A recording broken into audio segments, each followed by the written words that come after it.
साईश्वराय विद्महे सत्यदेवाय धीमहि तन्नः सर्वः प्रचोदयात्। ॐ साईश्वराय विद्महे सत्यदेवाय धीमहि तन्नः सर्वः प्रचोदयात्। ॐ साईश्वराय विद्महे सत्यदेवाय धीमहि तन्नः सर्वः प्रचोदयात्।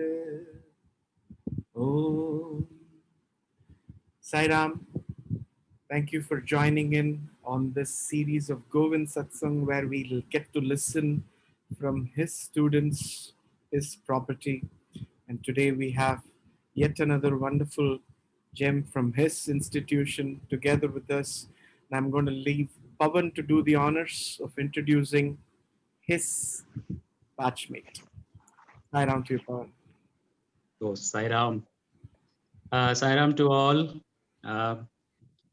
Thank you very much. It's a very sweet surprise that, it's honor also to introduce one of my closest friend, Sri Amitabh Das Gupta. In a nutshell, if I want to put Mr. Amitabh Das Gupta, he's all-rounder. So the meaning of all-rounder, he's equally good in his athletics, sports, as well as in his academics while he was studying at Prashanthi Nilayam and Brindavan. So if I want to introduce Mr. Amitabh Das Gupta, Swami used to say, I have institution set up from KG to PG. Mr. Amitabh Das Gupta was fortunate enough to be blessed by Swami. He started right from first standard, and then he completed his MBA. And not only that, and Swami has also blessed him profusely, so much so that Swami has given him the huge task of setting up a new shopping complex on his tender shoulders at the age of 22, if I'm not wrong. So that time, if you all remember, there was a shopping complex which was there. Currently, it is a Central Trust office. So where we used to have shopping complex in the ground floor and the first floor. So shopping complex is coming up. So Mr. Amitabh Das Gupta was given the chance to set up the entire shopping complex on the new shopping complex, where now thousands and lakhs of devotees are currently taking the privilege to go there and then get the shopping done. It's all done by Mr. Amitabh Das Gupta all alone while he was there at Prashanthi Nilayam after his finishing his MBA. Mr. Amitabh Das Gupta was also a very much a devotion expression towards a dedication towards Swami's each and every word of what Swami has spoken to him. He has taken it very seriously and he has practiced it. I've seen several times he practicing meditation by himself. I've seen spiritual sadhana in his daily routine. He used to take out time, meditation. Sometimes he used to keep maunam just to ensure that he doesn't talk unnecessarily, which Swami does not like. And I'm sure today we'll have much more experiences, what he has undergone, those divine years where he had spent close to 20 years, if I'm not wrong, at Swami's lotus feet. He will have much more to share with all of us. And with this, I would request Brother Vivek to say a few words and then hand over to Brother Amitabh Das Gupta. Sai Ram, thank you, Pavan. As Pavan had mentioned, Brother Amitabh has been there from 19 82, if I'm not mistaken, all the way until 2005, from his first standard until the 12th in Prashanthi Nilayam, and then he did his B.SC Mathematics in Brindavan from 94 to 97, and then his MBA from 97 to 99. I was fortunate to be his batchmate between 94 to 97 in Brindavan, and a very wonderful human being, a wonderful friend who brings in a lot of positivity among all people who come. And he was a senior who mentored a lot of us when we all joined college, because he had the past experience of being a student in the school.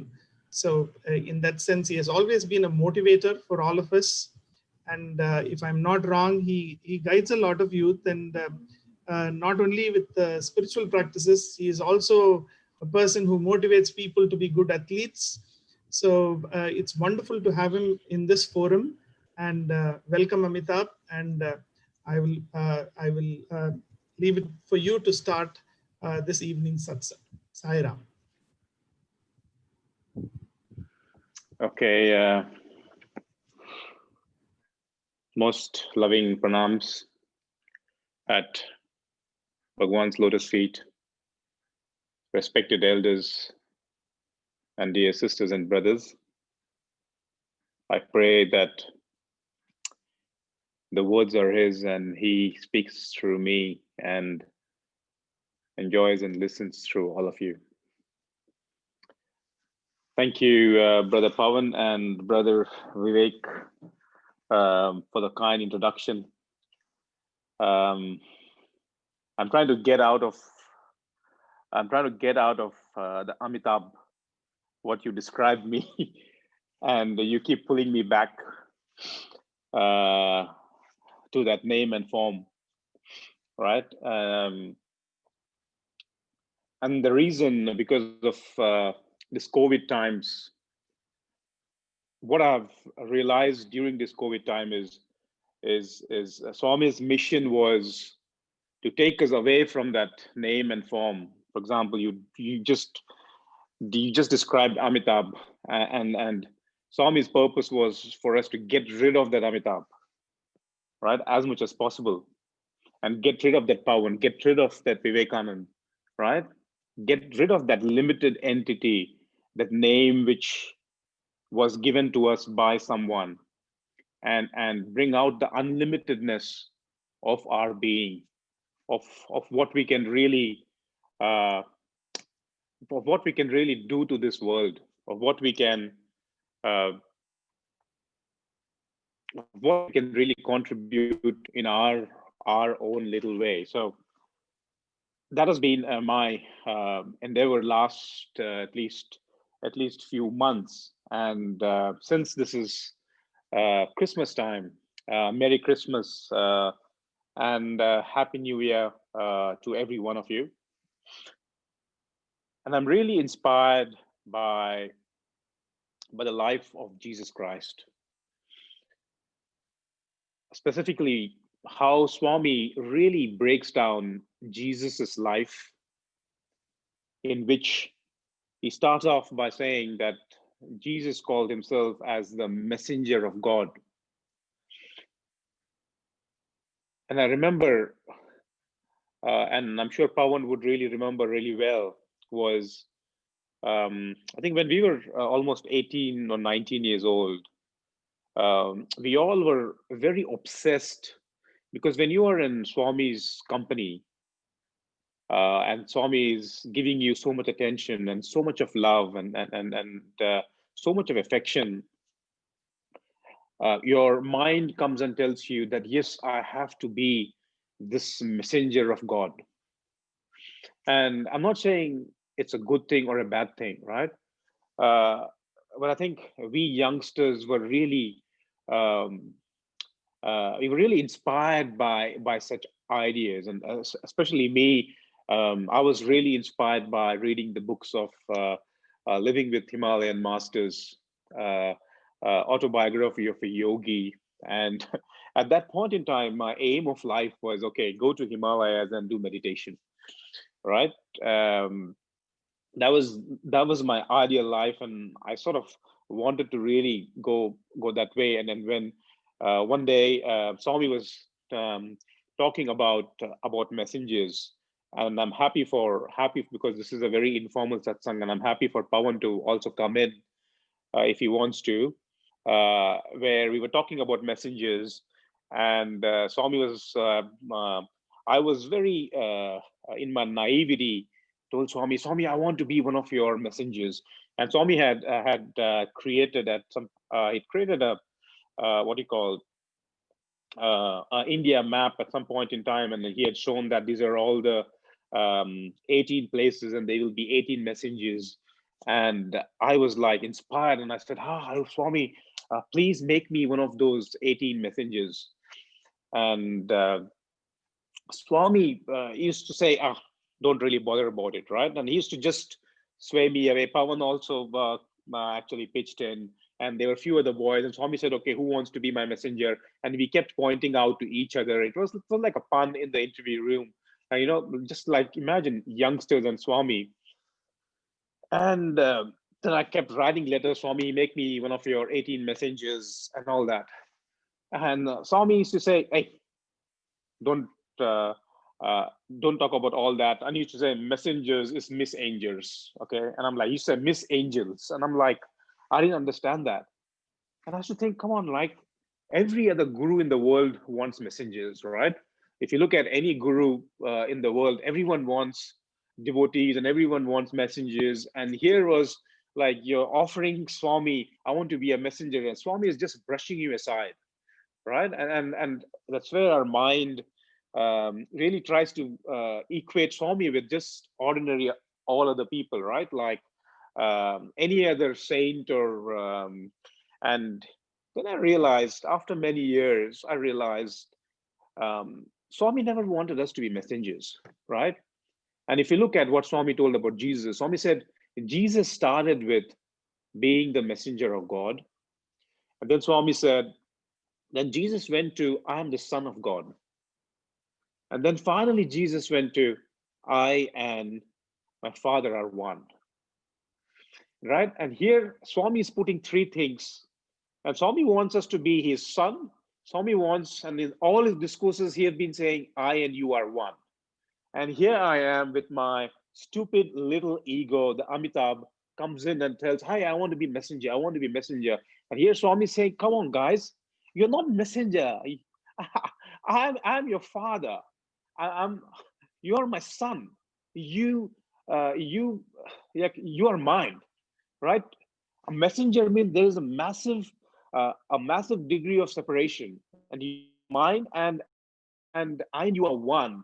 Why are you going and trying to? Why is your ego going and trying to catch up? Or I want to be a messenger. I want to spread your message, and then I'll be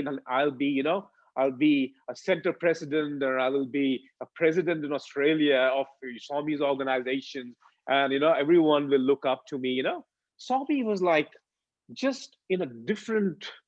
He was just in a different wavelength, different frequency. He was just looking at things in a total different way, and our ego was, okay, I want to be one of the messengers of that particular center. I remember once when I was working in the ashram, Swami had called us for an interview, and I think Swami was starting off the water project, and I'm not sure whether it was Chennai water project or it was, I think, one of the water projects. And some of us got really excited. Swami, it's such a great thing you are doing. Swami, so many projects you're doing. Can we also take part in that project, right? Because our ego, our mind is telling, I want to be in that limelight because Swami is giving attention to that. I want to be in that limelight and associate myself with that event, with that part of the mission. And Swami said, Nur Musko, you do your job. I gave you your job. Nur Musko means keep your mouth shut. I gave you this job in Puttaparthi. You do that job, right? So if I look at, again, if I look at Jesus's life, right? one of the most critical things of Jesus' life, if you really look at, was a sense of surrender to God's will. He went from um, I'm the messenger of God, I'm the son of God, and I and God are one. And Swami tells that surrender is basically these three. You start off with I'm the messenger of God, then I am the son of God, and then I and God are actually one. For me, I really reflected that all my life I have been, trying to seek things, right? We are sort of like the warriors. We want to go, whether it's your career or whether it is this, whether you're that. We want to go and really go and we're trying to seek things, but Swami has come to really give us something which is much more. And are we ready to really accept it? So I asked myself, what is surrender? What was Jesus really thinking when he was saying, okay, I surrender?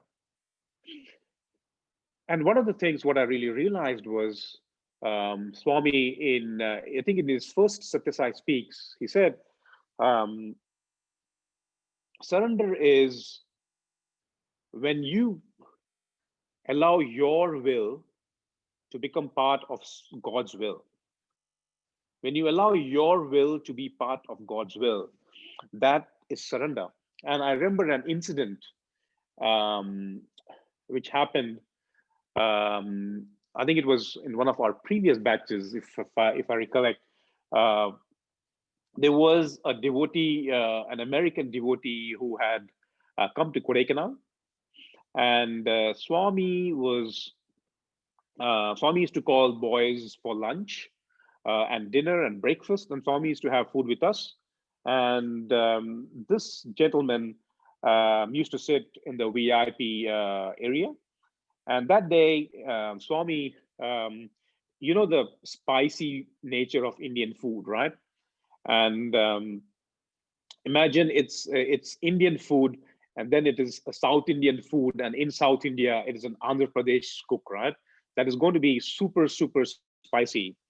And this American gentleman was there, and there was a very spicy Andhra Pradesh delicacy that day, and he was also served a little bit of it. And Swami, when the boy was serving him, this gentleman was telling that boy, "Okay, enough. I don't need anything more." And Swami sort of observed it, and this man started eating, and it was so spicy, he was just sweating, and his face had become red. And he was very humble, and a very wealthy devotee of Swami. And as soon as he was about to finish, Swami came, and Swami said, "Ha, you have finished this dish. That means you liked it." And he called that boy, and he said, "Give him a little bit more." And this man he didn't say anything. He said, "Yes, Swami." And that boy came and served him a little bit more of that spicy dish. And he again had that. And he was struggling, and he was drinking glasses of water, but he was very silent. And as soon as it became half, Swami said, "See, he's liking it." Again called the other boy and said, "Give him more." And this man was silently eating, and he was like gone. He was like, imagine he's an American devotee, a Westerner devotee, doesn't have Indian food. Okay, and he's having with his hand. He's not having even with his fork and spoon. And it is so spicy. And this kept happening for a long time. And this man was just eating only that spicy stuff. And Swami was really enjoying it. And suddenly Swami stopped, and Swami said, "Hey, your face is red. You're struggling. I'm seeing you drinking glasses of water. Like, are you crazy or what? I'm just giving you and you're just taking it." And this man, he just looked at Swami and said, "Swami, when my Lord is giving me, how can I ever refuse?"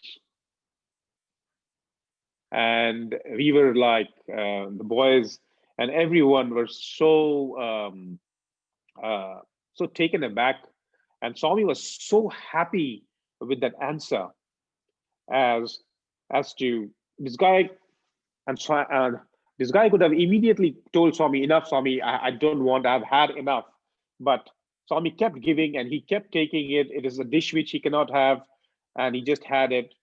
The sense of surrender and acceptance to God's will was so so much displayed that day that it really struck my heart that this is really the sense of surrender Swami wants us, even though it is a very small, tiny thing from a simple experience where boys would have told Swami, no, no, no, Swami, I don't want. And I remember many times, Pawani would have remembered, Swami would have come and asked us, okay, take more. And we would have told no to Swami. And here was this man who was very nicely just accepting everything as God's will and taking it in.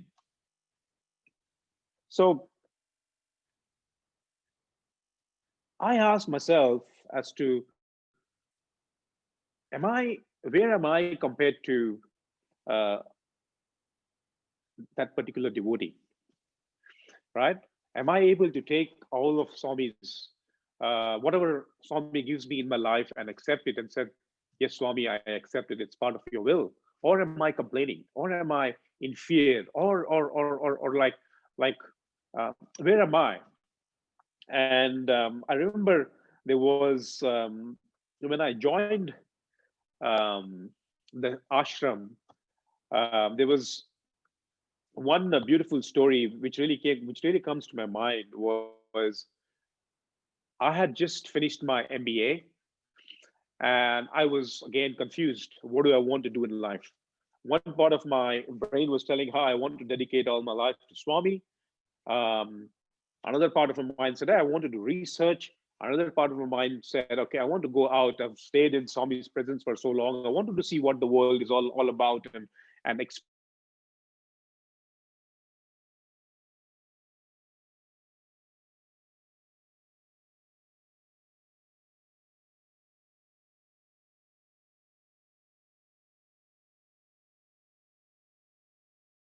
And specifically in India. And so slowly I was there for quite a few months, and I was um, telling myself, or my mind was telling myself, yes, Swami, nothing is happening. 1 month over, 2 months over, I surrender to you. Whatever you say, I will do. And I was writing letters to Swami, and suddenly one day Swami called me for an interview. And I went inside the personal interview room, and suddenly Swami said, "What do you want to do, boy?" And I said, "Swami, whatever you say, Swami, I will do." And Swami said, "No, no, you tell me what is in your mind." And I told Swami, "No, Swami, whatever you say, I will do." And then Swami, "No, no, no, no, no, you tell me. Whatever you do, I'll see whether you can do that here or not." And I insisted and I argued with Swami and I said, "No, Swami, whatever you say, I'll do." And then suddenly, you know, it's like, if I really reflect back now, it's like, how my mind is contradicting Swami, right? Swami is asking me, what do you want to do? And I'm saying, Swami, whatever you want me to do. And he's asking me 2 or 3 times, and still I'm arguing with him, and I'm saying, okay, Swami, whatever you want. And suddenly Swami gets up and Swami says, "Oh, okay, you're wasting my time. I simply called you. I thought you will tell me what you want to do, and you're not telling me anything. So let's go." And Swami got up and he was going out, and I caught hold of Swami's feet and I said, "Swami, Swami, I'll tell you what I want to do." And then Swami said, "Tell me what you want to do." I said, "Swami, I want to do research." And Swami was giving attention to some of the research scholars then who were from my batch who had just joined. I said, "Swami, I want to do research." And then Swami was so happy, and he suddenly said, "Okay, great." And he sat down.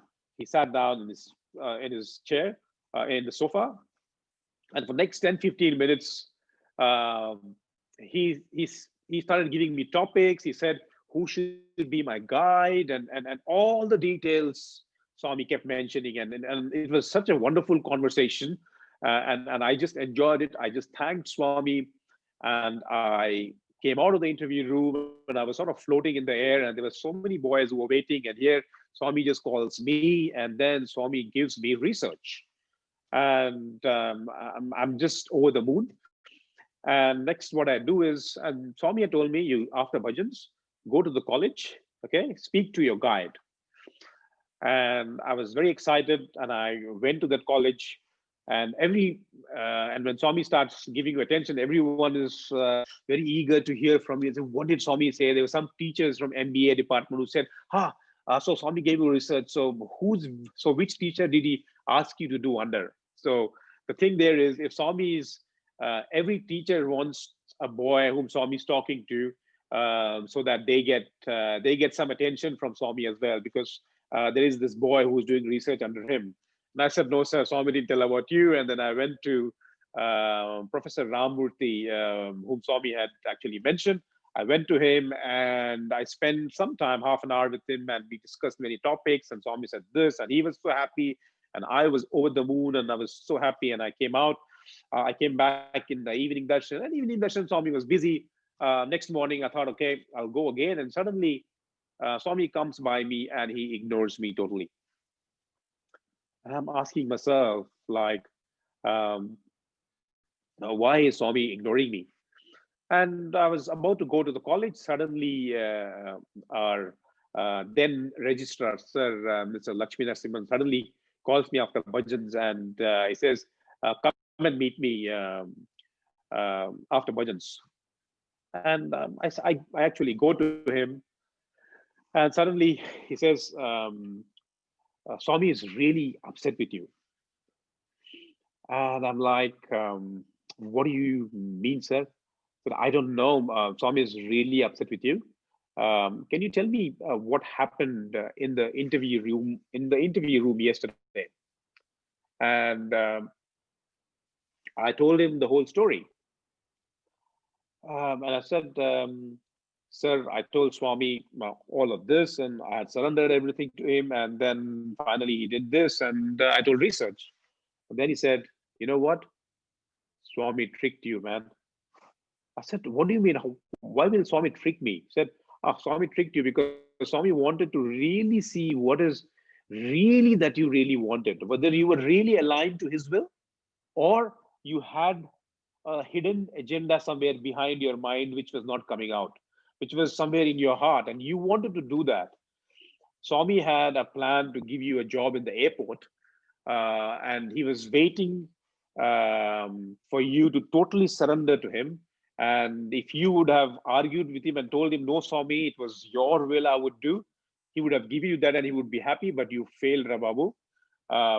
Swami says there's no research for you, so forget about research. And he said that I don't want, and Swami said that you should not go to the college and not speak to your guide and everything. Then I asked, sir, so what do I do next? And he said, I don't know, but I can't do any recommendation, but just sit and pray, right?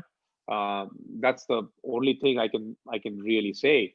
And then I really went back and said, oh my God, you know, it was not really surrendered. My mind kept telling me that I have surrendered, but did I really surrender, right?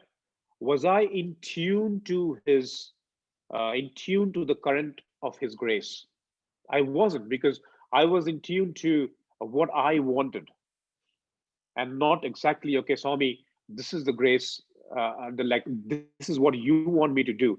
And Swami says, a definition of surrender, Swami says, the only thing you need to do when you surrender is you need to be in tune to my grace.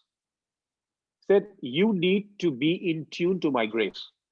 It doesn't mean that, you know, we just need to sit back and say, I have surrendered, you have surrendered everything, but I really don't do anything. He says, you put your will in God's will, but Only action you need to do is to be in tune with the current of His grace. And I wasn't in tune with the current of His grace. And when I look back at Jesus' life, and He was like, when He was crucified, He was in tune with God's grace. And He kept telling Himself that, yes, Lord, your will be done. When the nails were really being put in His hands and in His leg, all that He didn't complain. He just said, Lord, let thy will be done. And here I was, like, I wasn't in tune to the current of His grace, but I was engulfed in the ego of my mind. And I was saying, oh my God, I really didn't surrender. And I kept quiet for a few days and nothing happened. And so for at least 3-4 months, and I told myself, okay, I'm going to really practice surrender, right? And I kept telling myself, okay, Swami, I kept writing letters to Swami, Swami, I will do whatever you say. And the beauty of waiting for Swami's instructions after your MBA for a job is if you stop writing, suddenly Swami will send. If you stop writing letters to Swami, suddenly Swami will send the register and say, boys are not writing letters to me. That is the beauty of the Lord, right? He wants you to write letters every day, right? And every day, and we used to post it. I think it was 5 rupees those days. Every day we have to spend 5 rupees, and we're not making any income, right? So it's a massive expense for us. But Swami wants every day we need to write letters, even though it is the same thing. Swami wanted us to write every day because Swami wanted us to be in tune to the current of His grace, right? He wanted us to write in a way, whether it is 5 rupees or whether it is 0 rupees, He wants us to write that letter and feel that every day, every moment. And so I kept writing, Swami, I want to do whatever you will. And suddenly, I think in November 1999, I was suddenly the registrar called me and said, Swami has got a job for you in the ashram. You and another boy, and the job profile is you will be an accountant. And I'm like, and I'm a BSc maths person, maths honors, and then I did my MBA, and I have 3 accounting boys waiting. One was a gold medalist, okay, and 2 were like super brilliant guys in accounts, and they had done Bachelor of Commerce, and they were great in studies, and both of them were waiting for a job, right? And here I was. When the rubber hits the road, when thing really happens to you, all that philosophy and all that book really gets tested. And here I'm fearful. Oh my God, now Swami is giving you something, and my mind is telling me, oh my God, I'm not an accountant. I can't do it. It's not possible. It's like I don't have the qualifications. I don't have. And again, my mind, like the Amitabh started really again playing up and saying, oh man, you didn't get qualified to this. You're not good at that. How can you do account? You will mess it up. What will people say? And all those things came, and I told the registrar, sir, I'm not an accountant. There are 3 boys waiting who are great in accounts. Why Swami has chosen me? And he said, Swami has chosen you, and Swami is very aware that you are not an accounts person. Okay. But Swami said he will learn it in his job. Don't worry. Let him do it. And I'm saying, okay, and I'm fearful and I don't know what to do. And then I said, Swami wants you to go and go to the mandir and sit in front. And I'm saying, okay. And I go there, and Swami is so happy, jubilant. I was looking for you. Where are you? Why are you sitting back? Come front. I want you to sit front every day.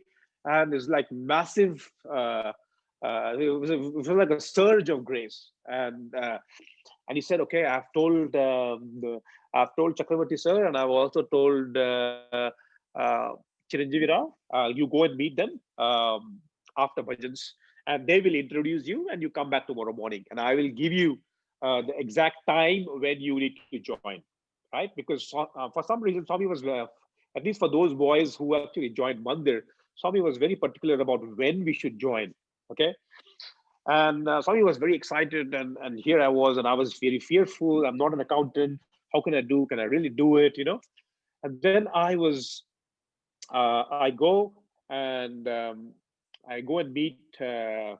Chiranjeevi Rao, sir, and Chakravarti sir, and then they take me to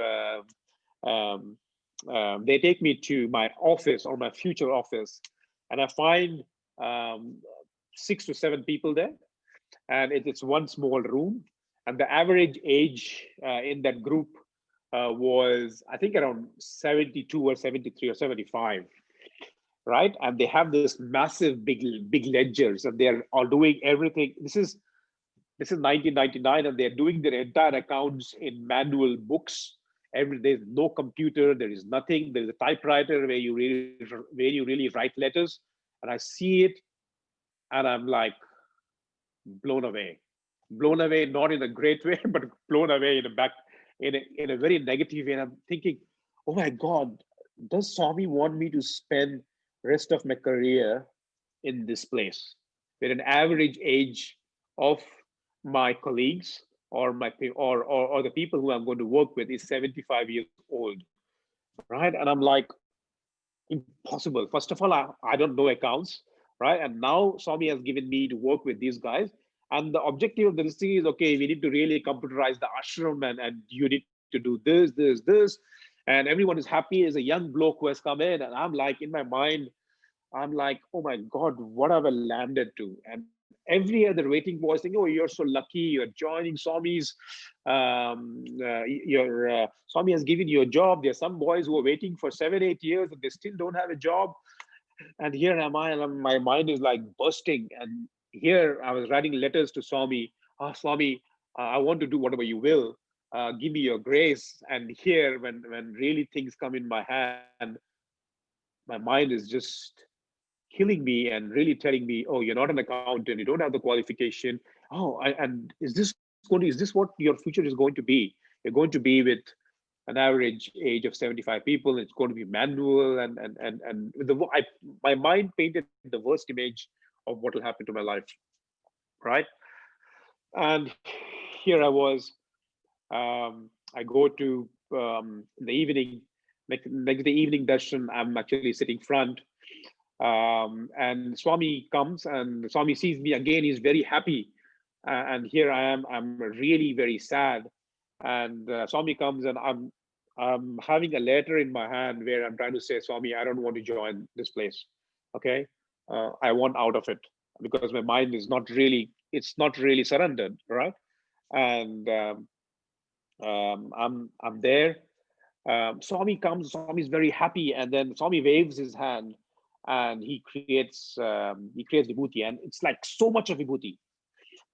And imagine how naive I was, and my mind is telling me, don't accept it, man. Don't accept it. If you accept it, that means you're accepting the job, right? And I sort of, and Swami wants to give it to me, and I put my hands down, and like, I'm not like. And meanwhile, Swami is, I wouldn't say a bit embarrassed, but Swami then goes and gives a little bit of it to all the birthday boys. There are some 6 or 7 birthday trays, and he gives the little bit of vibhuti, and he gives a little bit to my colleague also who joined. And then there is this massive amount still in his hand. Everyone has just got a pinch.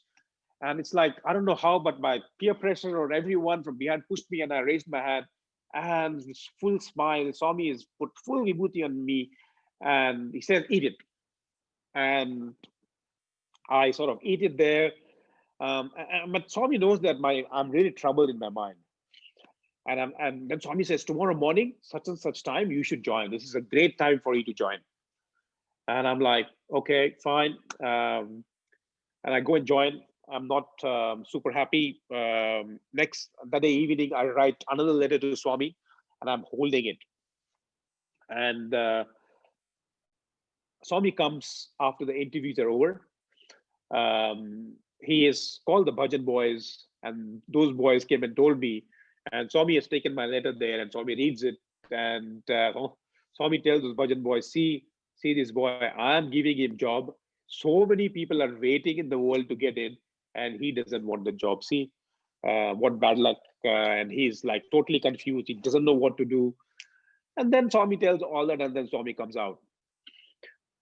And imagine if I am the boss now, and if I give an offer letter to someone, and that person refuses it, I'll say, forget it, man. I have so many other people, and my ego won't allow. And I would have said, there are so many people waiting, and I would have thrown that guy out, right? This is how the world works.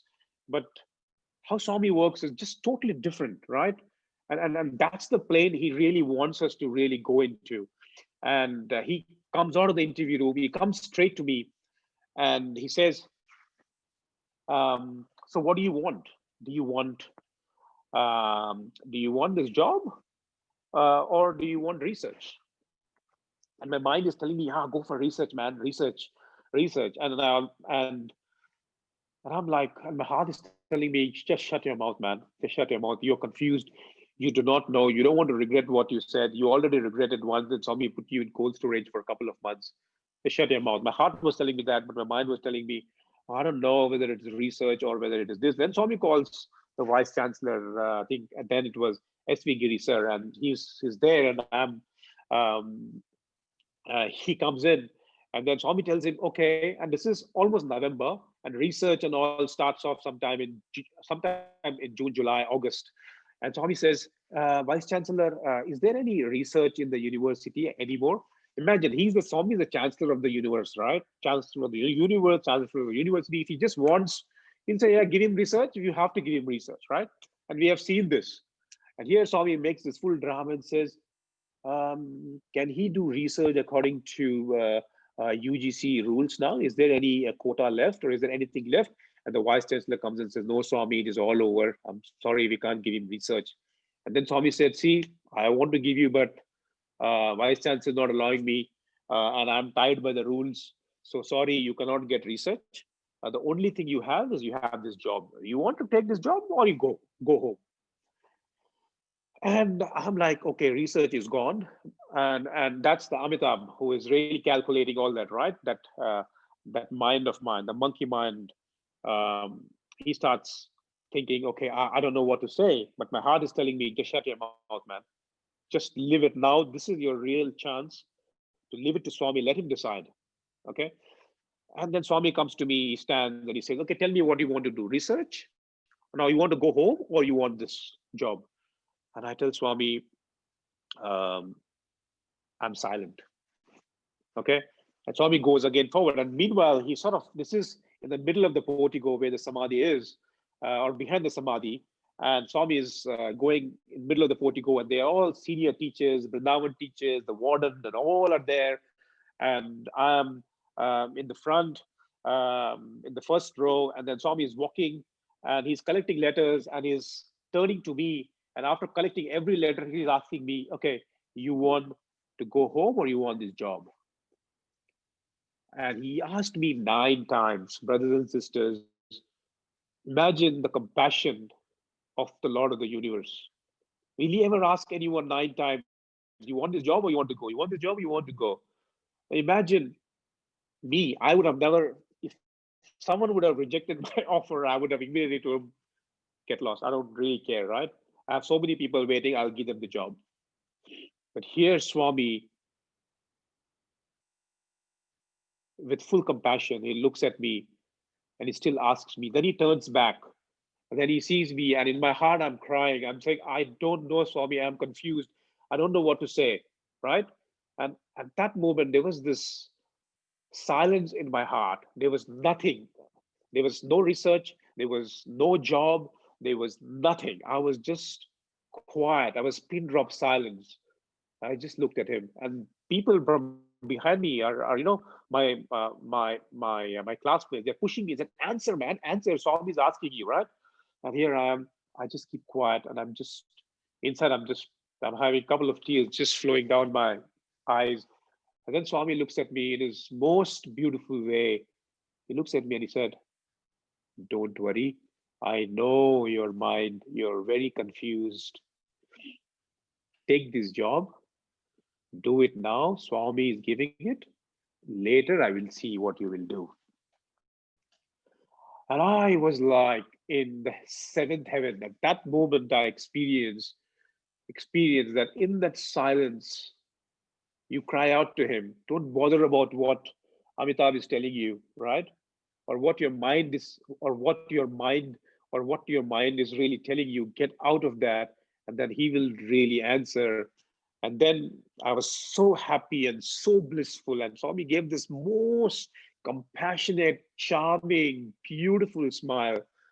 And then I was there, and I worked for another 6 years, six years in Prashanthi Nilayam. And those were one of my most cherished moments of my life. And I'll never exchange it with any other thing in my life. And I've really learned so much more in those years. But what I want to really bring out is is is that we tell that we have surrendered, but when things really strike us, that's where the rubber hits the road, and we ask ourselves, have we really surrendered to his will? There are so many problems which face, and we sort of curse why it is happening to me, why, what mistakes I did, and do we have at that point what Jesus really faced, right? At that point as well, you don't complain and you just say, okay, this, Swami, is your will. Let it be your will, right? And again, our only job, Swami said, is to be in tune to that will, to be in tune to that, to the current. There was another instance, right? Again, when one day Swami, we were seated in the portico, and there were some boys who were speaking. Some of my juniors were speaking. There was a boy who was speaking in Sanskrit, and so everyone was clapping and saying, "Wow, this is really great!" And suddenly, Swami was looking for the next speaker, right? And he was actually searching out, and I could barely speak, and I used to hate speaking, and I'm not a big fan of speaking, and because I used to stammer, right, and I could barely put two words really together, and I used to just like one-on-one conversations, and I hated to speak in public, and I was hiding behind some people so that Swami doesn't see me, and then suddenly a speaker finished, and suddenly I looked up, and suddenly my eyes caught Swami's eyes, and Swami said, "You go next." And immediately from behind, I said, "No, Swami, I can't speak. Please, please, please." And then Swami made a Swami was not very pleased, and I was so happy. Thank God I didn't speak. Otherwise, I would have made a fool out of myself, and I would not know what to speak, and I would have blabbered and stammered, and people would laugh, and it would not give a picture, would not give a good picture to Swami. And I was also thinking, okay, if I go and speak, if I flop, what will people think about Swami students? What do people think about Swami that, oh, these boys can't speak? The monkey mind. And Amitabh was telling me all these things that, and then this massive mental chatter which was coming in, oh, you can't do it.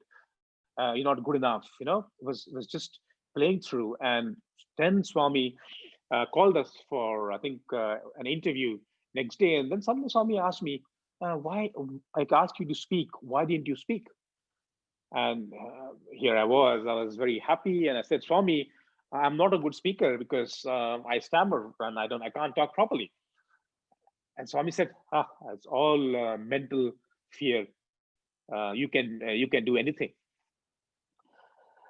And now, if I take this incident and if I compare it to the incident what I mentioned before about that American devotee, like Swami was just giving him, and he just said, "How can I refuse you, my Lord?" And here I am.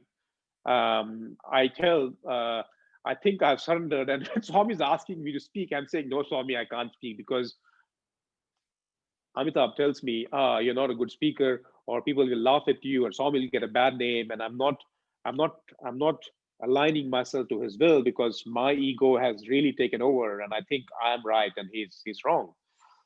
And a massive contrast. Okay, and I'm so happy that, okay, I'm not speaking anymore. And then Swami never gives me a chance to speak because Swami knows that I will not speak. And the great opportunity life offered me, I said, no, I can't speak at all. I was very happy. I never spoke in front of Swami, which I felt at that point in time was a feather in my hat. And then when after Samadhi, I was like, okay, um, people started um, people started asking me, brother, you've been with Swami for so long, can you speak? And then by then I had sort of matured as well. And I was thinking, maybe it's Swami's will. And I said, okay, I'll speak. And I spoke in the one center, and then I spoke in another center. And then I started really enjoying speaking.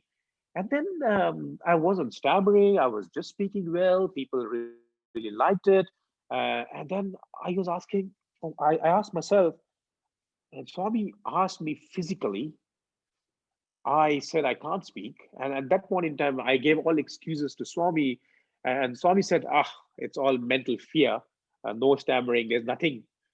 And now after so many years, I'm able to, I'm just speaking, and I started feeling really guilty. And Swami was not there physically anymore.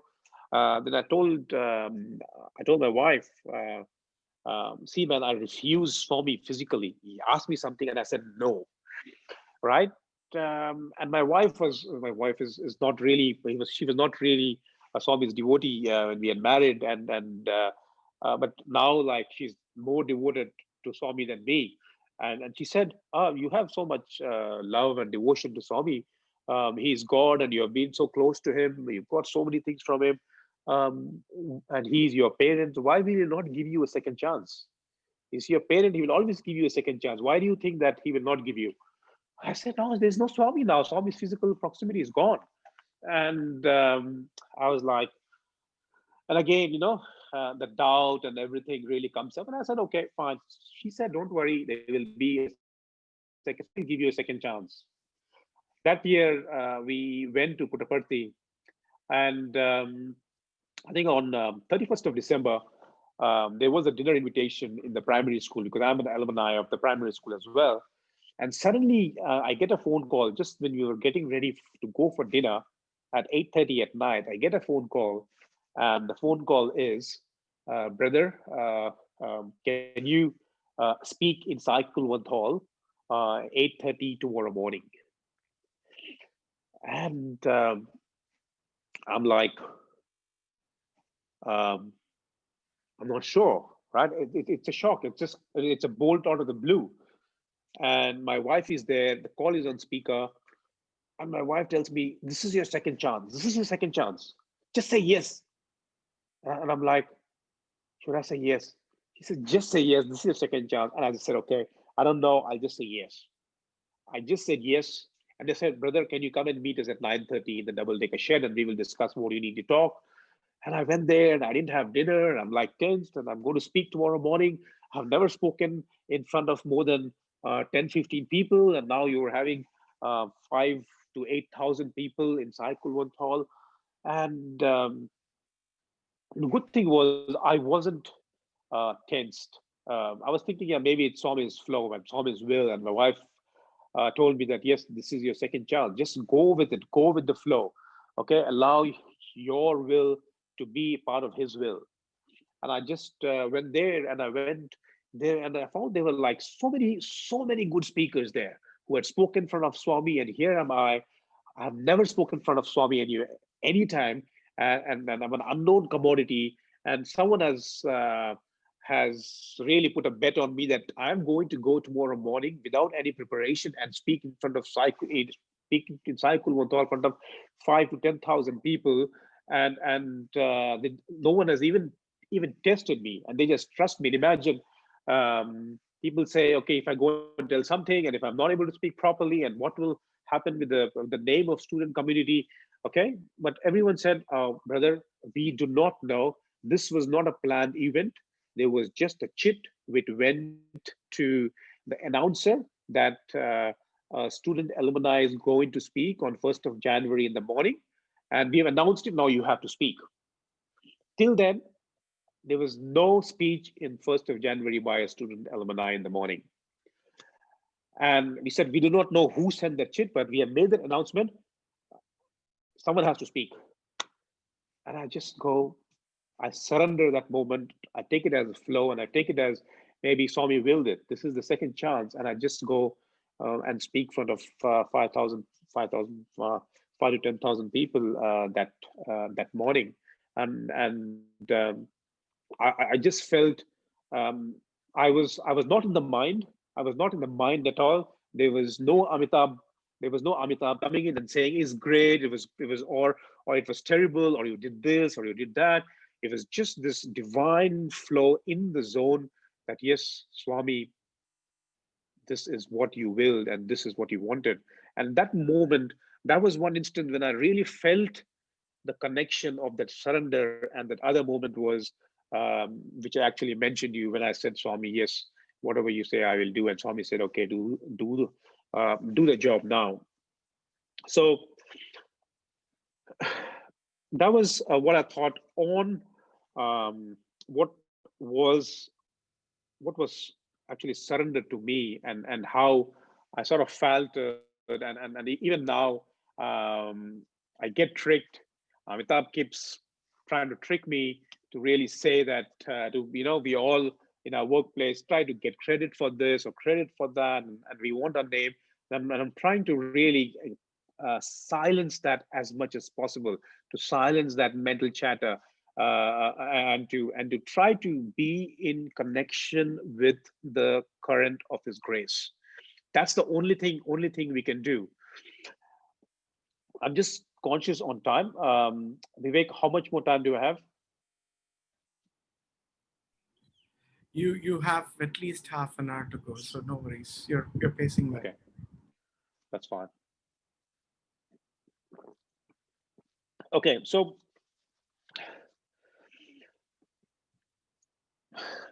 what are what's a great obstacle when we try to in between us and surrender?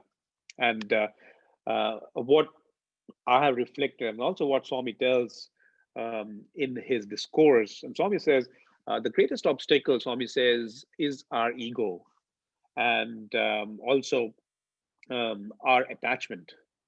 The ego can be a good ego or a bad ego, right? A good ego, and this good ego and bad ego is not Swami's terms; it's just my terms, based on my experience.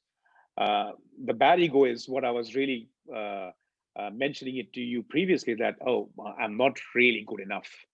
I can't really do this. Okay, I don't have the qualifications. Okay, so that's the bad ego. And sometimes the good ego, or the other extreme of the ego, I won't call it good ego. Other extreme of the ego is, I'm just great and I'm the best person for this job, and I'm the best speaker, I'm the most handsome looking guy in the room, and I'm the biggest influencer in my company. I am the best, the rest all are terrible. That other extreme of the ego is where we can where we really get stuck. And um, what does Swami really tell us as to how do we help to remove these two obstacles, right? And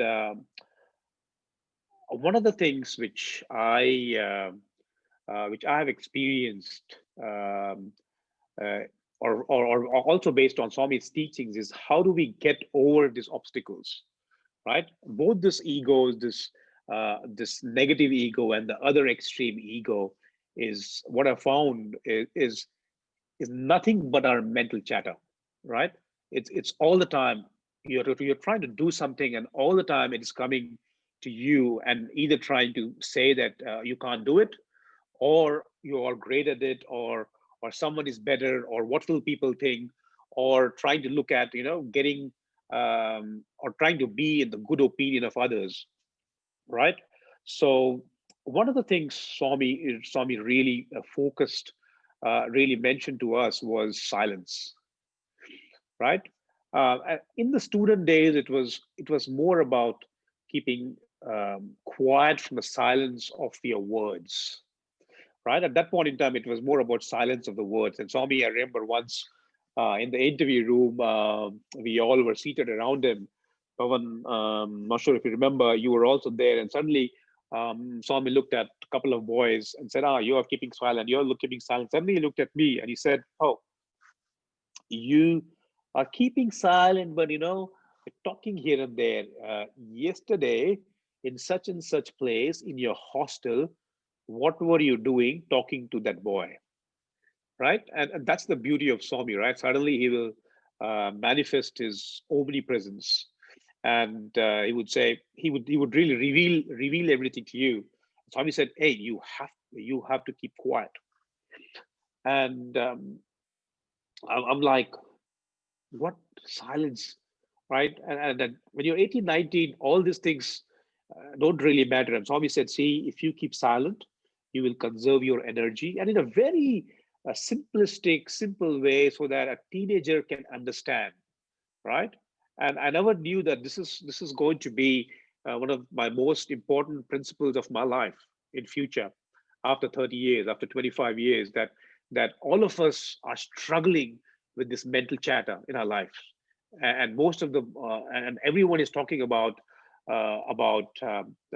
mental well-being, mental illness. It's all because one part of our mind is really communicating negative things, right? And Swami goes so deep there, and Swami says, just keep quiet, be silent, don't allow any talk really come in from your mind to really influence you. And at that point in time, Swami told us, okay, sages used to keep modem, sages used to be quiet. Because of that, they used to get memory power, and that's why they were very effective in their sadhanas. So you guys are going to write the board exam, so you need that energy, so you need to be quiet and silent. And I'm like, whatever, man, I'm a teenager, that's fine, but I love Swami, I want to follow his teachings. But I was a big chatterbox. One-on-one, I used to I used to have great conversations, but I was struggling. It was a massive stretch for me. And then um, I told myself, uh, I'm going to struggle with it. So I'm going to tell myself that, how do I really follow Swami's teachings? And I told myself, okay, I'm going to keep quiet for a couple of weeks. And if I really do well in keeping silence, and if really Swami appreciates silence, then Swami has to give me an award. And this was just mentally, right? This was no writing letters to Swami, not telling anyone. This was just a mental chatter which was happening in my mind, that um, yes, I'm going to Swami, you need to really give me an award if I really do this well. And I was trying to put something, a very impossible task which will happen. It was not like, okay, Swami, if you take my letter, that means you have given me an approval that yes, I've really done well, and you really appreciate my sadhana of silence, and you really have rewarded me. Not that, Swami, you take my letter or give me vibhuti or give me a ring. This, Swami, you do with everyone, every student. You really do that. Nothing. I'm just going to give it an impossible thing. And I asked myself, what is the most impossible thing? And the most impossible thing at that point on time was, Swami, okay, um, you should give me a ride in the car, in your car. Okay, impossible. And all only senior devotees and presidents and prime ministers and kings and other people sit in Swami's car. And where is I? Where am I, a normal, ordinary student who has no influence, who has nothing? Why will Swami ever give me? Why will Swami ever give me such an attention?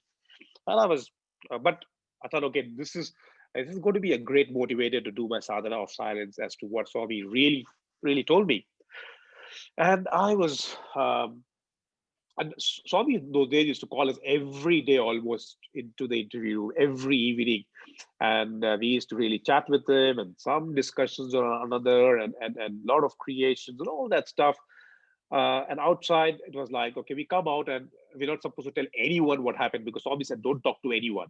And everyone comes around and say, what happened today in the interview room? And we say, no, we can't talk. Okay, and Swami really emphasized that. And I struggled for the first 2 days or first 3 days. And after that, I started really enjoying it. was really enjoying my silence, and I was in bliss, and I was sort of floating in the clouds with Swami's love and imagining him. And suddenly on the 31st of December, Pawan, you all know, Pawan was admitted to the hospital. I think 30th or 31st of December, he was admitted to the hospital. And Swami, I started inquiring about him. Every interview he used to ask me, okay, where is that boy? How is he? Is he well? Is he fine? And I used to give Swami report about Pawan to the to Swami.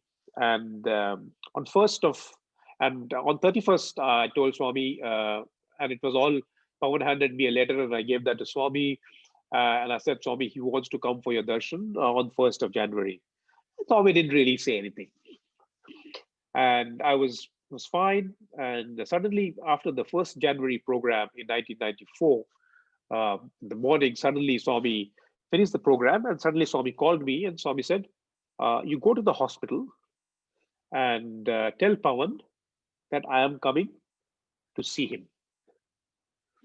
And I'm like, wow, man, this guy wanted to come to see Swami, and Swami is going all the way to see him, man. It's like very, very few people from students. This has really, really happened.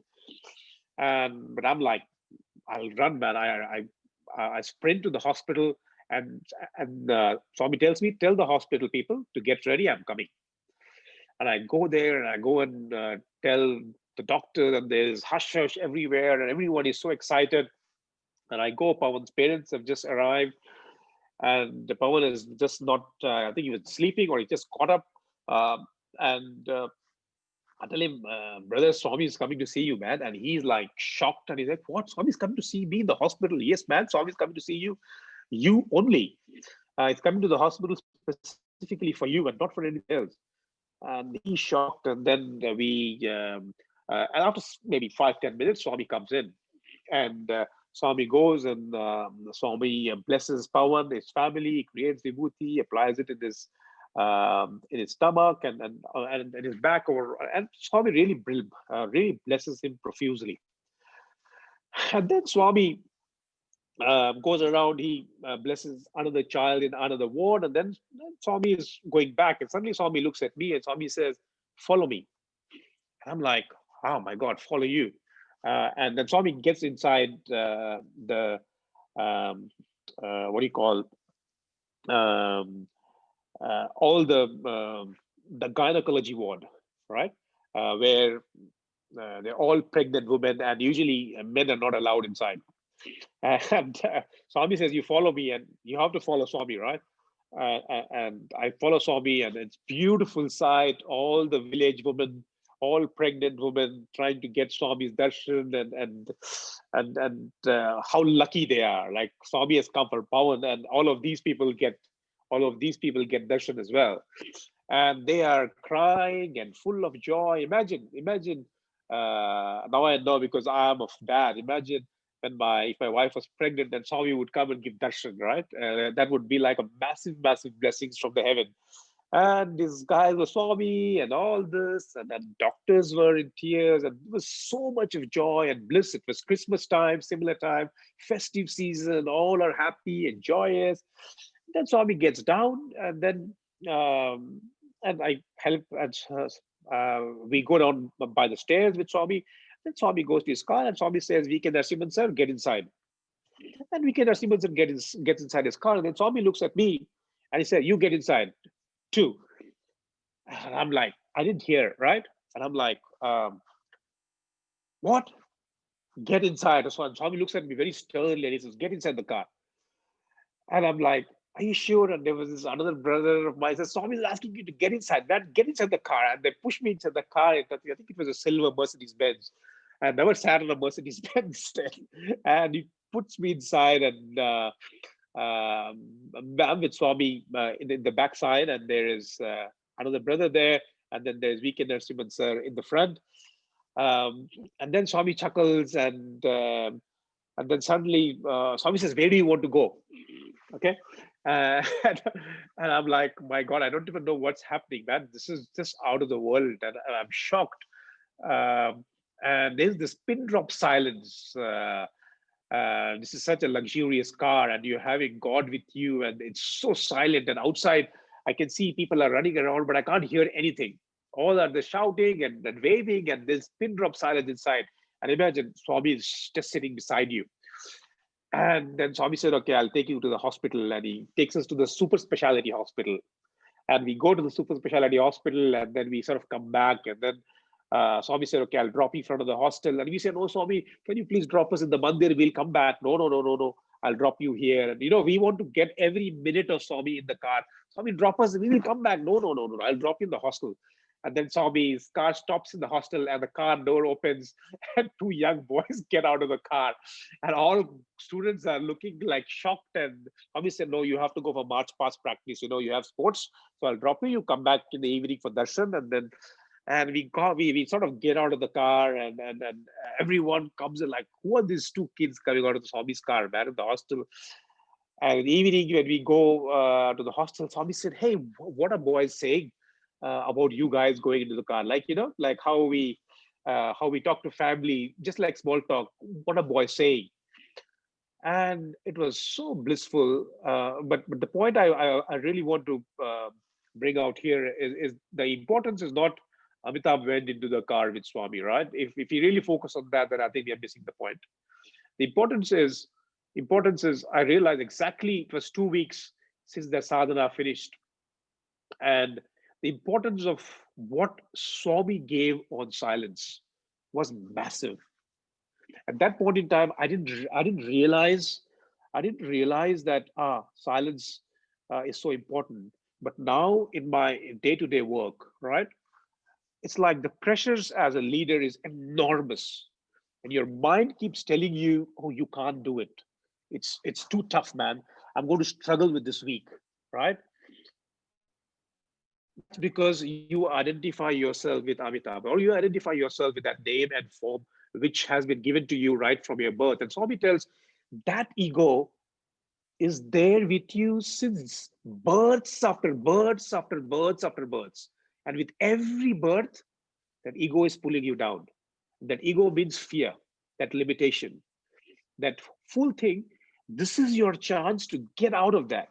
This is your chance to get out of that Amitabh, from my sense, get out of that name and form and that limitedness of Amitabh, which is there. This is your time. Otherwise, you have to come back again and again, and then again be in that cycle of birth and death to see, oh my God, again, I am such a limited thing. I can't really do this, man. I don't have the qualifications. Now imagine, one day we were with Swami in the interview room, and we were so excited and so happy. When you are with Swami, you want to either be his messenger or you want to do this. And suddenly we got excited and told Swami, and Swami was talking about Hanuman that day. And suddenly we got excited, "Swami, make us your Hanuman," right? And Swami said, "No, Musko." Suddenly Swami said, "Be Hanuman and do Hanuman." It didn't strike us what we really mean by be Hanuman and do Hanuman, right? Our ego tells us, we want to be Hanuman because Hanuman he's got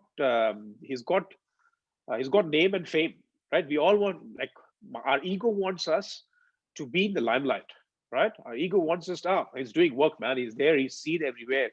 Our ego is pushing us into that, right? And because Hanuman is, wherever there's Rama, there is actually Hanuman. I'll give you a small story as well. Like once we were in Kodaikanal, and suddenly it was Rama Navami day. And suddenly Swami said, "Boys, what do you want?" And it was in the breakfast table. And suddenly Swami waved his hand, and Swami created a statue. It had Rama, Lakshmana, and Sita. And then Swami said, "How is the statue, boys? How is the statue?" And Swami said, "What is missing?" The boy said, "Swami, Hanuman is not there." And Swami said, "Yes, Hanuman is not there." And then Swami took that statue and blew it. And then there was Hanuman there.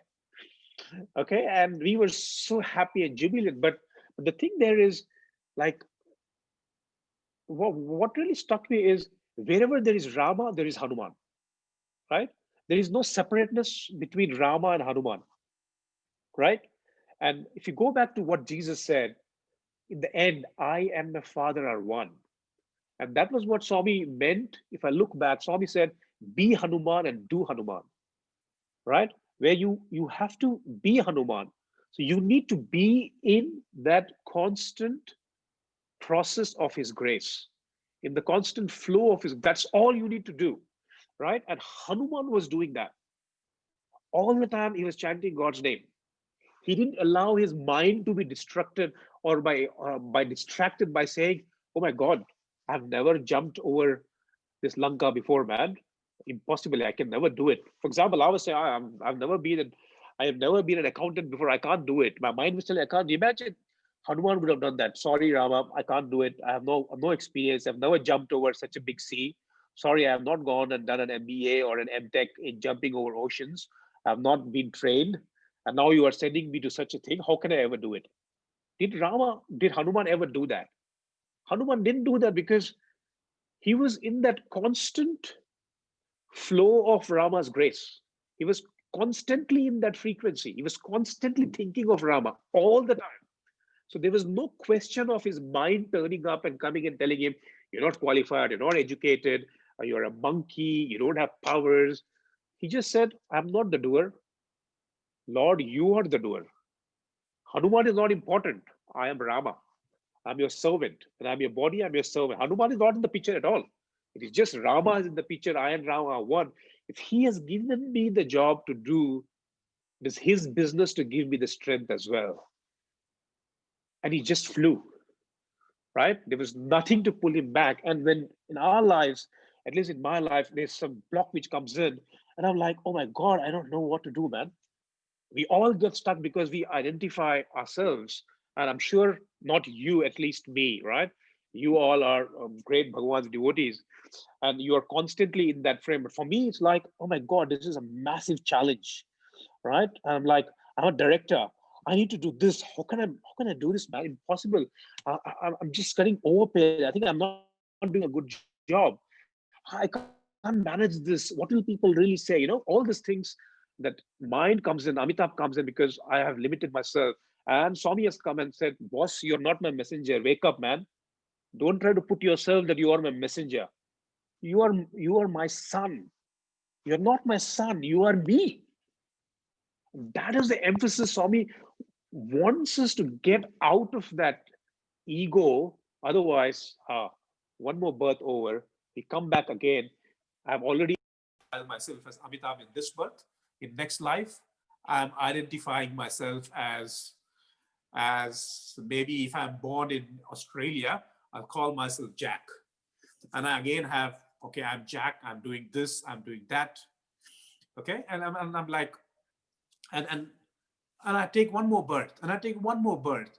And then I see, okay, how do I again, I'm waiting for another avatar to come to help me out, to help me to get out of this ego, to get out of this limitedness. Okay, so that was the emphasis, what I realized, that Swami wanted us to be silent, not just in words, but just also in your day-to-day life, in your mind, right? Can we say one day a week, not really look at social media, right? One day a week, don't look at news. One day a week, and I've tried this, brothers and sisters, just put one day a week and say, okay, if, for example, Thursday, I am not looking at news. I'm not looking at any emails outside, except my office work, which I'm doing.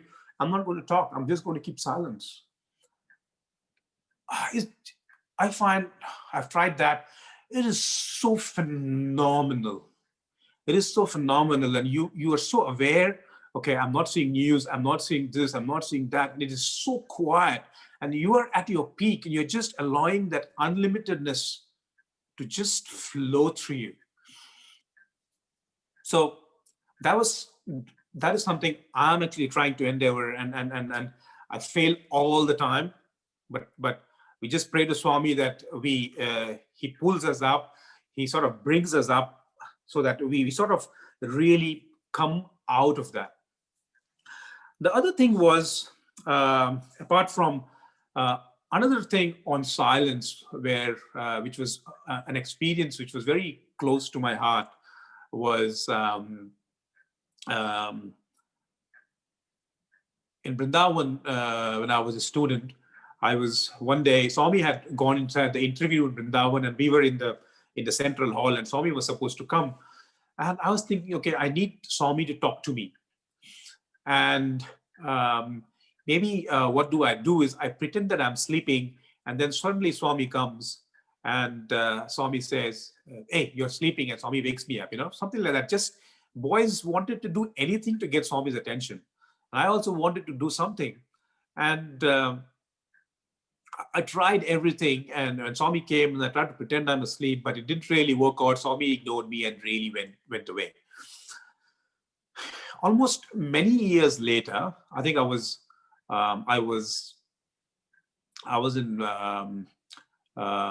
working then, and I was sitting in just the main bhajan hall door where Sai Sir usually sits in front, and Sai Sir comes only 15 minutes before the bhajan. And that evening during darshan, I was actually seated there, and Swami had taken some people in the interview room, and Swami was there. And I just decided that, and this happened sort of a couple of times. One incident was here, and I was just sitting there in the prime location, and I was just closing my eyes, and I was just visualizing Swami, and I just forgot about everything. I lost consciousness about my surroundings. And suddenly the interview door room opened, and Swami came out. And Swami came out, and he looked at me, and I didn't even realize Swami was there. I was in such deep contemplation. Suddenly, Swami looks, and he comes straight to me, and he tells loudly, "Hey, sleeping?" And suddenly from behind, someone hits me. And, "Hey, Swami's telling you." And then Swami again smiles at me. "You're sleeping, huh?" And I just realized, oh my God, I wanted this almost 7 years earlier. I was thinking of trying to do this, and my mind was not stable. And I tried to trick it. But here I was really trying to contemplate on you, and suddenly you really come. Another instance was, we used to work in the mandir, and we used to have the good fortune to be there till around 8:30 in the mandir. And after that, really go for work. People used to immediately leave after darshan. So we used to stay around 8:30. And once I was just sitting silently, and I didn't want to shake anything, and I was just sitting quietly, and it was so pin drop silence, and you sort of get lost about your surroundings. And suddenly, Swami just comes out of the interview room, and he's just standing close to my nose, and I don't realize Swami's there. And I'm just closing my eyes, and Swami is just looking at me, and everyone is looking at me, and Swami is telling everyone, keep quiet. And it goes on for some time, and suddenly he sort of taps me. And then I look at Swami, I open my eyes, and I'm thinking, okay, you're just there. And I sort of enjoyed that experience. It was just because when you sort of silence your mind, it is so remarkable. It's like, it's so blissful. Another instance was one day, I think in Brindavan, I was planning to go home. This was after I joined the ashram. So I think it was sometime in April or May. I went to Brindavan. I told Swami, I'm going to, had a letter in my hand to tell Swami that I'm going to Calcutta for a few days to see my parents. And I was just sitting quietly in the mandir. And I was thinking, okay, I'm not going to put in my mind, or I'm not trying to visualize the events, how it will happen. That Swami will come, he will come straight to me, and he'll take my letter. Because if I do that, okay, I've got disappointed so many times, and I'm sure many of us have got disappointed about it, right? We have a visual thing, or Swami comes to a dream and he creates a chain and he gives us a locket. And when you go to mandir and you're there and Swami doesn't even look at you, and you are so unhappy, you're so disappointed, and you say, no, he's not God, he's this, is that. And I've seen many of my classmates fall into that, right? and I didn't want to get disappointed that, okay, I'm going to visualize. The Swami comes and tells me, okay, go home. And I said, no, I'm just going to get that out of my mind. I'm not going to have any expectations. Just keep silent, mum. Don't move. Just sit quietly as much as possible. And then suddenly Swami comes, and as soon as Swami comes, the mind starts giving you expectations. What if Swami doesn't take your letter? What will other people think, Or do you want to show your letter or not? And it's like, sometimes, when you are now in samadhi, one of the advantages of now is you don't have that expectations, right? Whether Swami is talking to you or whether Swami is not talking to you, you just go to samadhi and you're silent and you're still. Whereas when Swami was there physically, it was all about whether Swami will take my letter or not, or do this or not, if it doesn't talk to me, or if I don't get the rank. And there's so many other things going on in your head. Okay, so all that doesn't happen now, right? So at that point in time, I said, I am not going to talk anything. I'm not going to have any expectations. I am just going to be silent. And Swami comes, and then he comes straight to me and he said, when are you planning to go home? I said, Swami, if you give permission, I want to go for 2 weeks. And then Swami comes and he waves his hand and he creates vibhuti, right? And he did that 2 years in a row, previously as well, whenever I wanted to go home. But I didn't want my mind to start thinking, okay, because Swami is created 2 times in a row, this time he will not create. Or this time he will again create. I said, I'm not going to have any expectations, just go there, enjoy it. Then Swami comes straight to me. He asked me where you're going, and then he creates vibhuti. And exactly the same thing happened, what happened in the previous 2 years. And I put my hand to give it, and Swami said, no, open your mouth. And I go near him, and it's like there's some 2,000 devotees in Sai Ramesh Hall, and there's this beautiful music going on. And I'm trying to put my mouth open like that. And Swami saying, no, this is only for you, not for anyone. And he then puts that full vibhuti in my mouth. It was such a blissful and such a wonderful experience. It's just that how can I, replicate that surrender, the solitude or that silence, so that my mind and the ego doesn't come and say, okay, I need credit or I did this. All right, try to keep it silent as much as possible. And I know I've tried this as well. Sometimes I think in Satya Sai Speaks and also in Swami's discourse, Swami said, just concentrate on your breath, right? And just keep saying soham, soham. Try that out. And I think this has all sort of worked at me when my mind tries to really say, oh, I can't do it, or I can't really do that. Then that soham thing really, really works. Okay. So I'm just conscious on time. Can someone tell me, can someone do a time check? Yeah, we're on target for the scheduled time. So if you'd like to go on that series of how you wanted to talk about from Son of God to messenger to Son of God to you and God are one, Okay. and pull a string on practically how one could do it, because I guess all of us have chatter that comes whenever you try to silence it, the chatter gets louder. And if you can share some techniques of how you would do it to keep yourself connected, to eliminate the chatter or at least suppress it, apart from just going into silence, because for some silence is easier said than done. Because when you are in silence, the chatter gets louder. So you know what I'm saying? So you're better off with noise around. Absolutely. And I think I remember once in our class interview, Pawan, if you remember, in our grade 12 interview, Swami had someone had asked Swami, Swami, it's not practical. Swami, how can we think of you all the time, right? And is it really practical to really think of you all the time and really chant your name? And Swami's standards are really high, right? And Swami said, why not? Why can't you think of me all the time?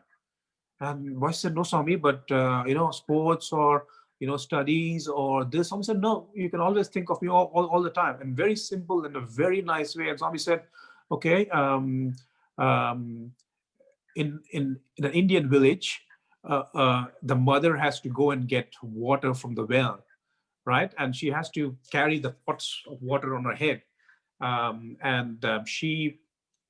she's got a child in the house. Where do you think her attention is? Is it on the pot or is it on the child? she constantly thinks of the child. When she puts the pots down, when she fills the water, she constantly thinks of the child. In the same way, you can constantly think of me, constantly think of God. And I think it is easier said than done, but uh, it's a struggle all the time because the ego crops in so easily, right? The both extremes of the ego, whether you can do it or whether you can't do it, or you're hopeless, or you're just amazing, or you're better than this guy, or you're worse than this guy. That chanting of God's name, and I think Swami sort of mentioned like to really quieten that. He said use, if I remember, he said use bhakti as the water, right? He said it's all about purifying and cleansing it. That accumulation, what you have got from millions of lifetimes, that ego or that thought process, which is eating you up, right? Which is your lowest level of energy, right? If you really look at the yogic principles, right? The lowest is, I think, the Muladhara, right? Where you really have the lowest things of, fear, guilt, the worst of qualities, which is the lowest vibrating frequencies in your life: fear, greed, guilt, right? And Swami said that you sort of accumulate all that over lifetimes, and the easiest way to cleanse it is bhakti. Bhakti, Swami gave an example of bhakti being the water, right?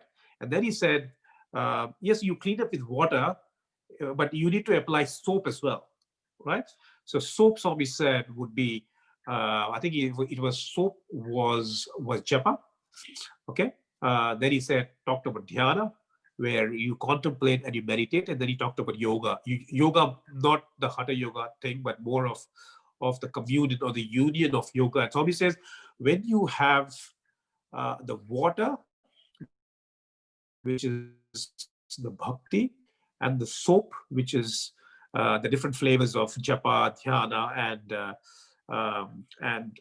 and yoga, okay, where you feel the unionness, that is what is going to take you to really cleanse all those things. And then only once you have water and soap, that gets easily cleared, then you can really get rid of this, because this is not like in one lifetime, right? This is like millions of lifetimes which you have accumulated. And now we're very lucky that we have been made aware that that there is so much more abundance in our life. There's so much more unlimitedness in our life.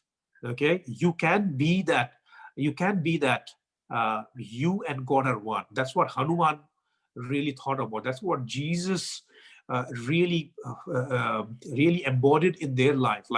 Like, don't really think about the messenger. Just think, how can you be the son of God next, and how can you be the messenger of God? By constantly being in communion, in connection, whether it is through bhajans, whether it is through satsang, whether it is through japa, or which is or whether it is through your dhyana or through the light meditation, and also throughout the day either chant his name or think or look at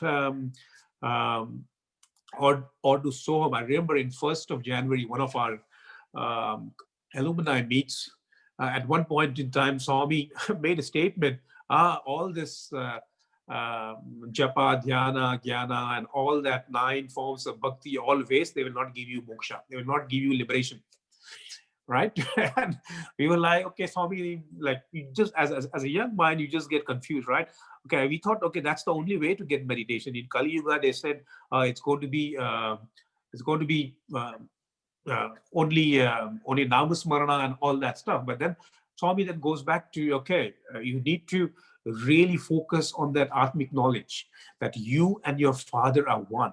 That constant remembrance of Soham, the constant getting in tune in whichever way you want, whatever is that sanctuary of your silence, or the sanctuary which you want to which you really enjoy, where you can connect to him constantly and ask yourself that, okay, what is it? How do I align are like, Swami, every day, how do I align my desire to your will? And not telling yourself mentally, and when the thing shows up, then you're not really ready for it. And then, like me, you ask questions, oh my God, I'm not qualified, I can't do this, because you have not really silenced that mental chatter in your mind. Because there's so many other things. You're seeing news, you're seeing that the world is collapsing, and then you're seeing Netflix, and you're seeing that, and you're seeing this, and you're seeing, and then your mind is just full of so many things that you're just fueling your mental chatter, whether it is through, I think, food, whether it is through what really goes inside, through your eyes, through your ears. So it's just that that constant, like it's like an Olympic athlete, right? When I have to run my race tomorrow morning, what do I focus on? Right? Will I go and watch a Netflix movie? No. I know this is the moment of my lifetime. I have to be that one pointedness, focus of what I really need to do. And I think Swami had also mentioned about how Arjuna, when he was like faced, um, when he had this massive dilemma, right, whether to fight or not, and he was totally confused. He's like, and this happens to us all the time, whether we want to go ahead and meet the challenge, take it by his horns, or we want to just, or we just want to escape. And Swami used to say, what did Arjuna do? Arjuna just totally surrendered to Lord Krishna, and then Lord Krishna was able to really take him and be the charioteer, and Krishna and Arjuna just became one. And then everything unfolded. And in spite of that, after all this happening, still Arjuna had the ego. After winning the war, he's telling Krishna no. When Krishna asks him, okay, you step on the chariot first, and Arjuna has that ego and says, no, Lord, I am the archer and you're the charioteer. You need to get down first. And God engulfs you with this Maya, and this mind really comes into play. So how the whole life, or at least my life, has been, okay, how do I quieten it, and how do I um, be in that flow of God? And because finally, Swami's definition of surrender is like massive. In the end, Swami says, surrender is finally seeing God in everyone, right? It's that oneness where it's not that I'm just surrendering to your will, but you see, I'm seeing God in you, I'm seeing God in Vivekananda, I'm seeing God in Pawan, and I'm doing that constantly. But it's also not like, as I mentioned before, okay, being lazy and saying, I have, Swami, I have just surrendered everything to you, right? Which was what I was doing, being lazy and not taking a decision. And when the rubber hits the road, when a decision comes, you are really shocked and you think, oh my God, have I really surrendered? No, right? And I think Swami gave an example. And like many people ask, right? So, okay, does surrender means not doing anything? Like, for example, there was a discourse in Satsangh Speaks, which I read some time ago, where Swami gives an example that some of the villages from Bukkapatnam come to him, and they actually spread rumors. And they say, Swami is God. Then if he is God, then why is the Bukkapatnam tank empty? It should be full of water, because he's God, right? And Swami says, this is the foolishness of the people around. You think Bukkapatnam tank is only my tank? My tank is the full world's my tank. Why should water be only in Bukkapatnam? For me, I don't consider Bukkapatnam as mine. I consider the whole world as mine. You people have to do your work. And Swami specifically mentions it. I think it's in Satsangh Speaks 4. You have to exert, do the work, and then you will get God's grace. You just can't say, okay, I've just surrendered everything. And you have to, my experience is, I think you have to try to tell yourselves every moment, every day, that yes, you and your Father are one, okay? Or you are the Son of God. And tell yourself mentally, physically, spiritually, so that you are not that limited Amitabh Das Gupta. You're not that limited Vivekananda. You're not that limited power. You're not that limited, that name and form what someone has given you. You can manifest much more than anything else. It is just our mind which pulls us back and says, yeah, I'm not qualified. I'm not really good enough. But we just need to allow ourselves constantly to really do it. Another thing, which is another massive paranam, is just which whatever I'll just convey in a very small way, is just offer everything to Swami, right? Whatever you do, just offer it to Swami. I remember once I used to sleep in study hours. I used to play a lot. I used to play a massive full day. I'll play and I'll come, and our study hours used to be from 8 to 9:30, and I sit there and I'm like dozing. By 8:30, I'm dozing because I'm so tired. And then I get a chance to tell Swami, can you give me some advice as to how do I be awake in study hours? And my mind was telling me, okay, now Swami is going to create a setup for you, and he's going to give that to you so that you will never sleep and you can really study. Your mind plays stupid tricks on you, or Swami is going to give you some mantra, and the mantra would be, you chant this, you will never get sleep and you can study, right? And then and the beauty about Swami is he makes it so simple, and Swami looks at me and said, Swami ko offer kar do, think you are doing it for me, and constantly think of me, then you will not get sleep. And I'm like, wow, man. Now if I really look back and think, oh my God, such a small, silly thing, not sleeping, Swami has given the biggest of truths, like what Krishna has said, dedicate all your actions to me, and that becomes excellence. Because at work, whatever you do, your boss may not be happy, right? Right? And Swami, in the most simple way, has given you the most profound truths of Gita, that Krishna says, you offer everything to me. That is excellence. Okay?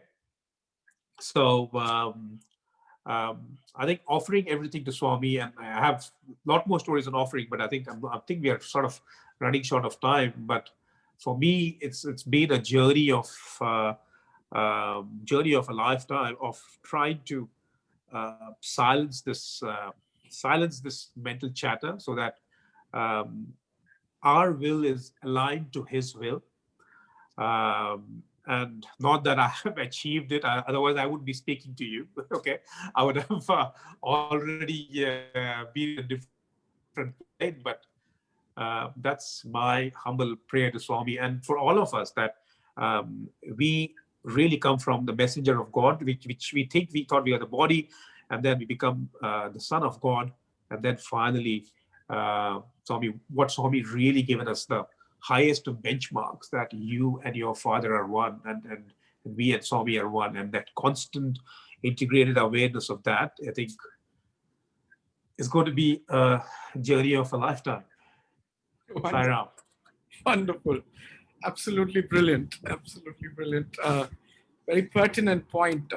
Brought back a few thoughts from one of the satsangs. We had Brother Sai Kantara, who used to sleep below the room of Swami in those days. I think it was the old Brindavan Ashram, and apparently Swami used to get up and do his morning 10,000 steps in his small room. But he would walk so softly that unless you go into the deepest depth of your silence, you won't hear the Lord's footsteps. I think that's the chatter, right? When you silence your mind, you are able to hear Him. And I think if that constant awareness and constant integration happens, yes. I remember a small, I won't say story, a saying. I won't say a saying. I think it was Brother Sundarayar who had mentioned some time ago.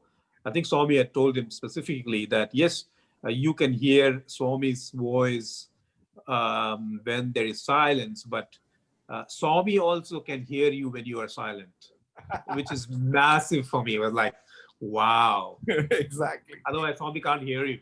Exactly. Absolutely. I would say the whole journey of this, I'm so happy with the way it's evolving. I think Pawan was relentless in getting all you wonderful souls to a platform, whether be it Samarpan or Prema Bandham or whatever it was. And I'm so happy to also connect the dots of you being part of that journey that Swami took to the hospital to see him and get a ride back.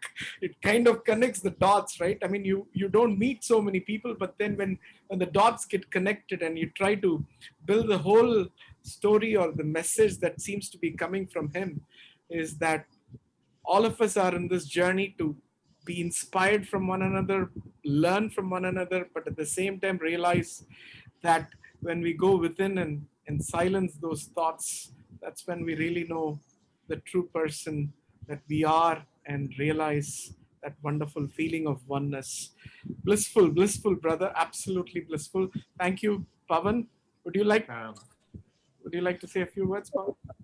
Yeah, Sairam. Actually, Brother Venkat, it is, you can see Swami's will and grace again. The December and January is the most precious moments of both myself and Amitabh Das Gupta.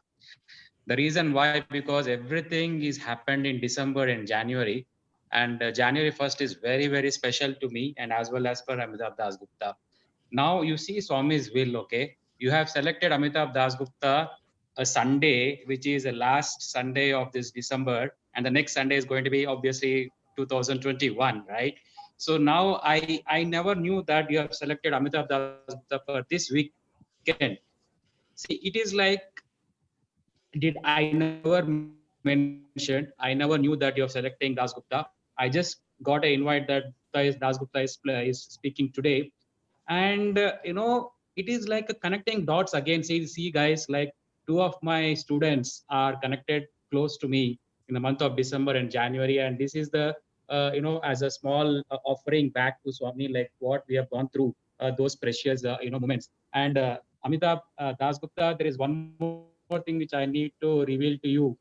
The day you spoke in Sai Kulwant Hall on 1st January 2012, Gupta, is it right? 2014, I think. 2014, yes. And 31st December, myself and Unni Krishnan were there in my house, and my wife was pregnant, and I think, no, she has gone to India or something, I don't remember very clearly. And Unni Krishnan left around, 12 o'clock or 1 a.m. from my house.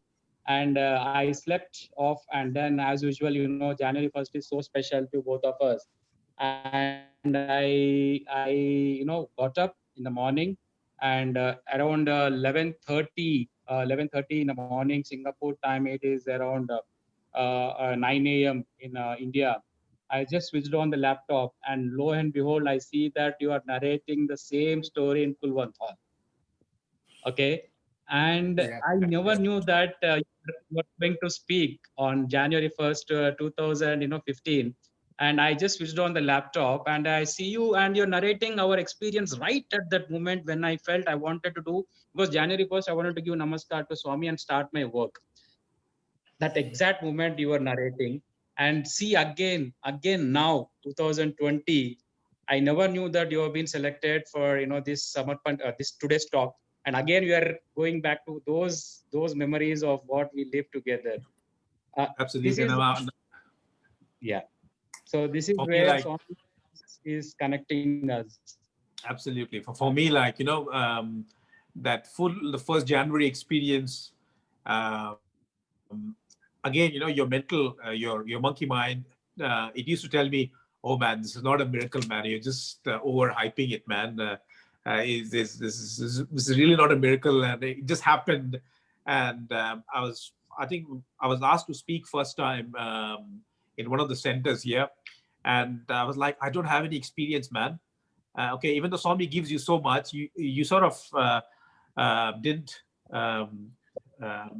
really register didn't really register in your mind at that point in time. And I kept asking Swami, should I tell this experience? Is this really a miracle, or is this really an experience? Or people will think, oh, I'm just overhyping it and trying to. And I prayed to Swami, give me a signal that I can narrate this experience to people. Okay, because I'm going to speak in 5 minutes, and I was literally prayed, and as soon as I opened my eyes, there was this full big garland on Swami's picture. It just fell. And this was something around 2011. Full garland fell, and I knew that, okay, I think, yes, this is, my mind kept telling me, no, this is not a miracle. This just happened. This is your imagination. I said, yeah, maybe, yes, it is. I think